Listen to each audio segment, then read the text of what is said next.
Dobrodošli u modul 7 našeg FAMS kursa. Ovaj modul je radionica koja se fokusira na primjenu veština naučenih tokom prethodnih 6 modula. Dizajniran je da vam pomogne da izgradite sportski poslovni model. Ovaj e-kurs je podeljen u 2 dela. Prvi deo se sastoji od prezentacije o tome šta morate uzeti u obzir prilikom izrade poslovnog plana. Drugi deo e-kursa je radionica u kojoj ćete morati da razvijete poslovni plan za sportski sektor, koristeći prethodno predstavljene informacije. Ciljevi učenja za modul 7 su: prezentacija i javno nastupanje, veštine upravljanja projektima i vremenom, pismena i verbalna komunikacija, veštine donošenja odluka i rešavanja problema, istraživanje i analize podataka, informaciona tehnologija, vođstvo, mentorstvo i računanje. U ovom modulu ćete dobiti dragocene informacije o konceptima kao što su upravljanje ljudskim resursima, organizaciona struktura, objekti dostupni u sportskoj organizaciji, formalnosti poslovnog osnivanja, administrativna dokumenta, propisi i procedure rada, kategorije kupaca, analiza tržišta, analiza potražnje, analiza životne sredine, analiza konkurencije, ekonomska analiza, umrežavanje, finansijska analiza, SWOT analiza, marketing strategija, strategija promocije i analize imidža, identifikovanje i primjena faktora uspeha, upravljanje timom i drugim resursima i strategije za održivost ponuđenih usluga. Na osnovu dobijenih informacija i pružene strukture moći ćete da napravite sportski poslovni plan. Vaš plan će uključivati sljedeća poglavlja: osnovni podaci, misija, vizija, vrednosti, opis usluge podeljeno proizvoda, SWOT analiza, strateški ciljevi, ljudski resursi, organizaciona šema, prezentacija aktivnosti, kalendar aktivnosti, raspored realizacije, očekivani rezultati i budžet. Dakle, hajde da počnemo da izrađujemo poslovne modele.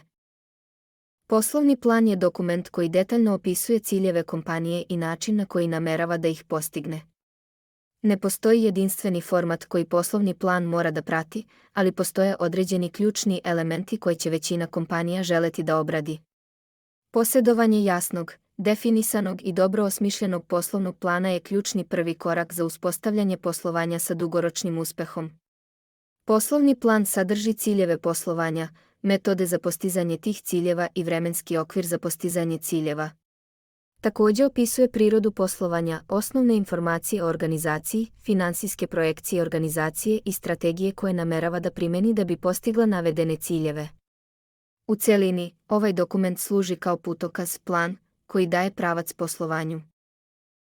U teoriji i praksi, termin poslovni model se koristi za širok spektar neformalnih i formalnih opisa koji predstavljaju ključne aspekte organizacije ili poslovanja, uključujući svrhu, poslovni proces, ciljne kupce, ponude, strategije, infrastrukturu, organizacione strukture, izvore, trgovinske prakse, operativne procese i politike, uključujući i kulturu.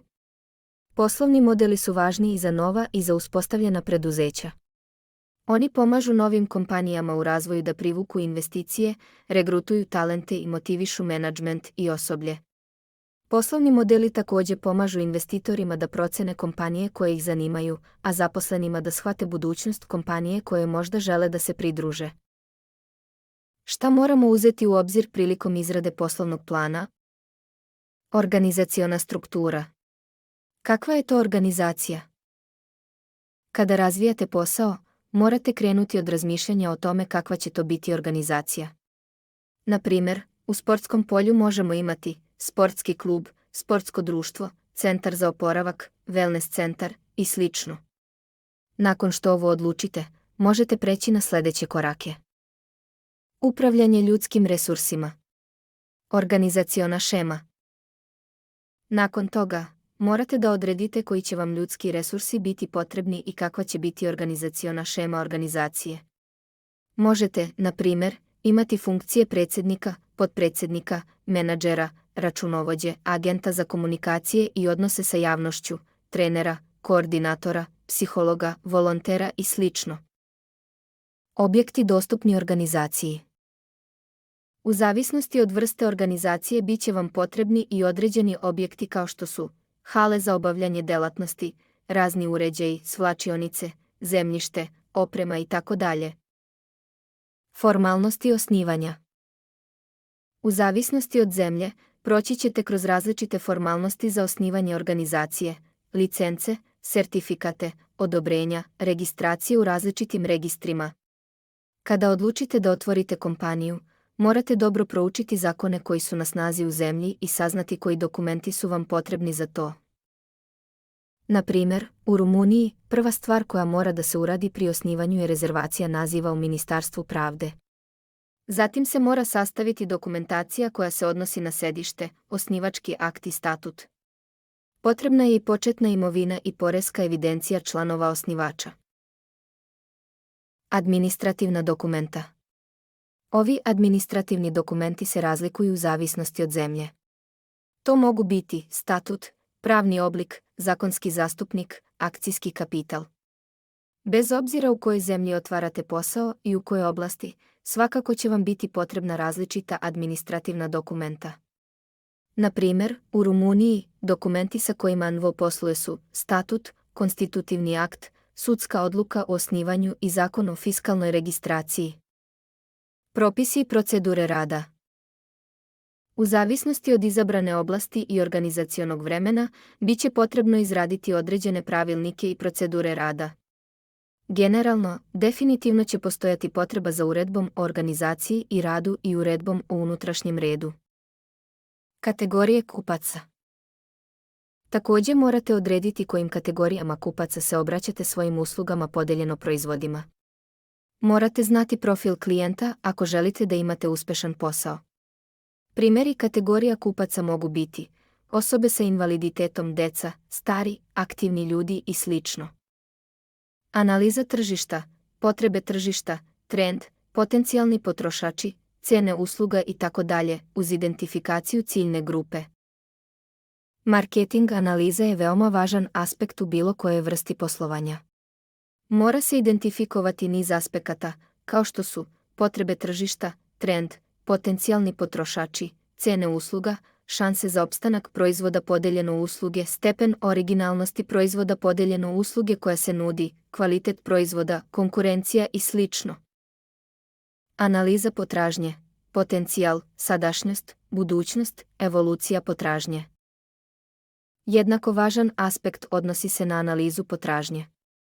Kada vršite analizu zahteva, morate uzeti u obzir aspekte kao što su potencijalna potražnja, maksimum koji potrošači mogu da kupe u datom vremenskom periodu, trenutna potražnja, tražnja za proizvodima i uslugama u tekućoj godini ili, ako podaci nisu dostupni, u prošloj godini, buduća potražnja, procena rasta tražnje za sljedeću godinu u obliku procenta primenjenog na trenutnu potražnju, evolucija potražnje, izrada grafikona istorije prodaje u određenom sektoru za određeni trend ili posmatranu fazu ciklusa. Analiza životne sredine, ekonomski, kulturni, socijalni, tehnološki, pravni, demografski, politički faktori i drugo. Analiza životne sredine se odnosi na sektore kao što su ekonomski, kulturni, društveni, tehnološki, pravni, demografski, politički faktori i drugo. Kada govorimo o analizi životne sredine mislimo na eksternu reviziju, politički, ekonomski, socio-kulturni, tehnološki faktori PEST metoda i internu reviziju, ekonomski i financijski pokazatelji kompanije, raspoloživi resursi, sopstveni sistemi i procedure. Analiza konkurencije, istorija tržišta, konkurentni proizvodi i usluge, resursi konkurenata, kako konkurenti rade itd. Za izradu studije konkurentskog okruženja potrebni su nam sljedeći elementi: lista konkurentnih kompanija, proizvodi konkurentskih kompanija, snage i slabosti konkurentskih kompanija, ciljevi i strategija konkurentskih kompanija, evolucija tržišta. Ekonomska analiza, prognoza fiksnih i varijabilnih troškova, računovodstveni bilans, bilans dobiti i gubitka, analiza tokova gotovine itd. Također ćete morati da izvršite ekonomsku analizu. U okviru nje analizirat ćete aspekte kao što su fiksni troškovi, troškovi koji se ne menjaju sa promjenama u nivou proizvodnje, varijabilni troškovi, troškovi koje preduzetnik snosi za aktivnosti koje su direktno povezane sa trenutnim nivom proizvodnje, računovodstveni bilans, namenjen je da proveri tačnost registracije računa preduzeća, bilans dobiti i gubitka, odražava učinak preduzeća u datom periodu, analiza tokova gotovine, razlika između prihoda i plaćanja kompanije tokom određenog vremenskog perioda. Informacije o umrežavanju, članstvo u klubovima, organizacijama, institucijama, koje mogu biti od pomoći u realizaciji poslovne ideje. Umrežavanje u poslovnom okruženju u profesionalnom životu ima dvostruku ulogu, da upoznate ljude u industriji u kojoj radite i da vas oni poznaju, da sa njima izgradite trajne i poverljive odnose. Stvaranje mreže relevantnih poznanstava u vašoj oblasti ili srodnim oblastima je od vitalnog značaja kada pokušavate da izgradite svoj imidž ili imidž kompanije čiji ste deo. Finansijska analiza, izvori finansiranja za vođenje poslovanja. Kada želite da otvorite posao, morate veoma pažljivo da razmislite o izvorima finansiranja za to. Na primjer, investiciono bankarstvo ili bankarski krediti, grant sredstva za poslovanje, razni investitori, mikrofinansiranje. SWOT analiza. Da bi se povećale šanse za poslovni uspeh, bilo bi dobro izvršiti SWOT analizu organizacije. Identifikovanje slabih tačaka i pretnji će pomoći da se poboljšaju usluge podeljeno proizvodi koji se nude. Marketing strategija. Marketing strategija sadrži informacije o ulasku, održavanju i povećanju tržišnog učešća, izlasku sa tržišta, sa jasnim definisanjem proizvoda, cene, sredstava promocije i distribucije. Promotivna strategija i analiza imidža. Strategija promocije se može realizovati na nekoliko načina. Strategija promocije pomoću chat-bota, strategija promocije kroz sistem preporuka, strategija promocije na društvenim mrežama, strategija promocije na Tripwireru, strategija Google Ads promocije, strategija promocije nuđenjem poklona, strategija promocije marketinga sadržaja, strategija promocije preko influencer marketinga, strategije promocije putem email marketinga, strategije vanmrežne promocije kroz događaje, strategije vanmrežne promocije kroz uzorke, kupone, promocije itd. Identifikovanje i primjena faktora uspeha. Neki od faktora uspeha za poslovanje mogu biti pametna i agresivna promocija proizvoda, niske cene i kvalitetnija usluga od tržišne, brza prilagodljivost proizvoda novim identifikovanim zahtevima, višestruki podeljeno ekskluzivni kanali distribucije itd. Upravljanje timom i drugim resursima. Nakon pokretanja posla, veoma važan deo biće upravljanje timom i drugim resursima. Strategije za održivost usluga koje se nude. Na kraju, ali ne i najmanje važno, kada razvijate posao, treba razmišljati o održivosti. Održivost je poslovni pristup koji u srž stavlja odgovornost za uticaj kompanije. Za ovaj deo e-kursa možete raditi u grupama od 3 do 5 ljudi ili možete raditi sami i morat ćete da izradite poslovni plan za sportski sektor, koristeći prethodno predstavljene informacije. Vreme za završetak ovog zadatka je od 120 do 180 minuta. U izradi poslovnih planova koristit ćete sljedeću strukturu. Opšti podaci.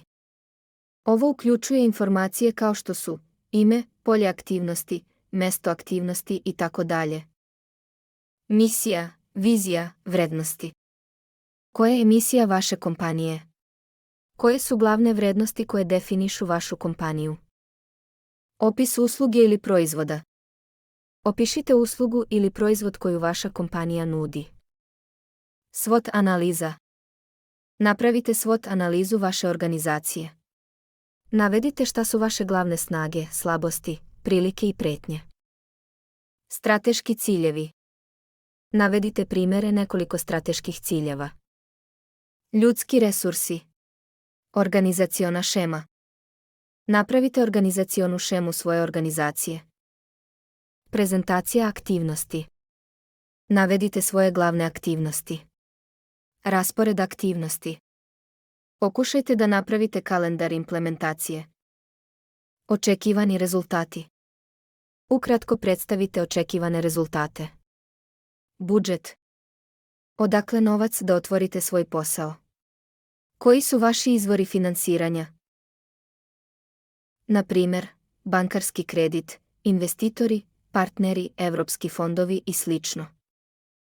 Na kraju, nakon što ste napisali svoj poslovni plan, napravite kratku prezentaciju od 10-15 minuta. Zamislite da ste na takmičenju za biznis plan i morate da predstavite svoj projekat pred komisijom. Da li ćete uspjeti da ubedite članove odbora da je vaš plan najbolji?